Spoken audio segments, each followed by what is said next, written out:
Assalamualaikum warahmatullahi wabarakatuh. Di sini kami akan menjelaskan materi tentang elektrokimia dalam kehidupan sehari-hari. Sebelumnya, perkenalkan nama saya Maulida Safira sebagai moderator dan pemateri 1. Saya Dia Safira Ismawardani sebagai pemateri 2. Saya Johanna Aulia Puan sebagai pemateri 3. Di sini maaf untuk Johanna Aulia Puan, ditutup dulu mukanya karena Johanna sedang sakit. Mohon pengertiannya, teman-teman. Halo semuanya, kalian pernah gak sih bertanya-tanya kenapa baterai bisa bikin HP hidup? Kenapa sendok bisa berkarat? Atau kenapa emas bisa dilapisi jadi lebih mengkilap? Jawabannya ada pada satu cabang ilmu kimia yang keren banget loh, yaitu elektrokimia. Elektrokimia adalah ilmu yang mempelajari hubungan antara reaksi kimia dan energi listrik. Jadi, semua hal yang melibatkan arus listrik dan reaksi kimia itu adalah elektrokimia. Di sini, yang pertama saya akan menjelaskan konsep dasar elektrokimia. Yang pertama, saya akan menjelaskan konsep dasar elektrokimia. Dalam elektrokimia, ada dua jenis sistem utama. Yang pertama adalah sel Galvani atau sel volta, sistem yang bisa mengubah energi kimia menjadi energi listrik, contohnya baterai dan aki. Di dalamnya terjadi reaksi redoks, di mana elektron mengalir dari logam yang mudah teroksidasi menuju logam lain yang mudah tereduksi. Arus listrik yang mengalir inilah yang menyalakan alat elektronik kita. Yang kedua ada sel elektrolisis. Kebalikannya, sistem ini mengubah energi listrik menjadi energi kimia.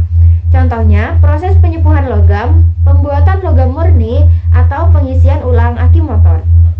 Selanjutnya, ada penerapan elektrokimia dalam kehidupan sehari-hari. Yuk kita lihat contohnya di kehidupan nyata. Yang pertama ada baterai dan aki. Contohnya ada HP, jam tangan, remote TV, bahkan mobil listrik, semuanya bekerja dengan prinsip sel Galvani.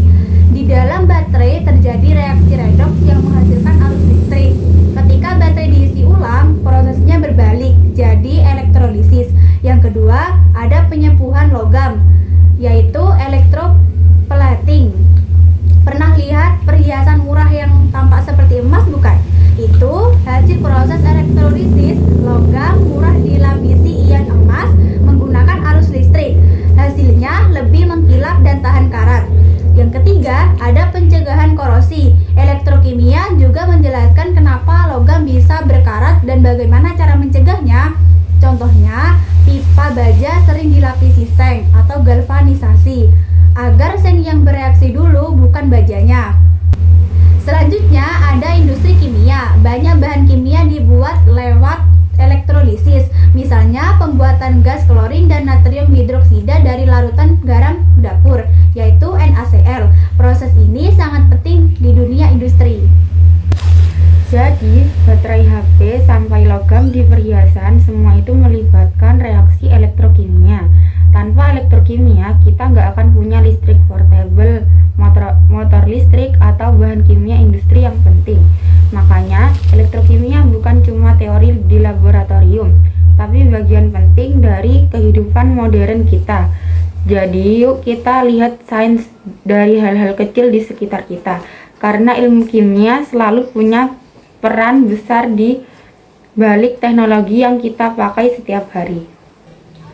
Elektrokimia bukan cuma tentang reaksi di tabung percobaan, tapi tentang bagaimana ilmu bisa menggerakkan dunia.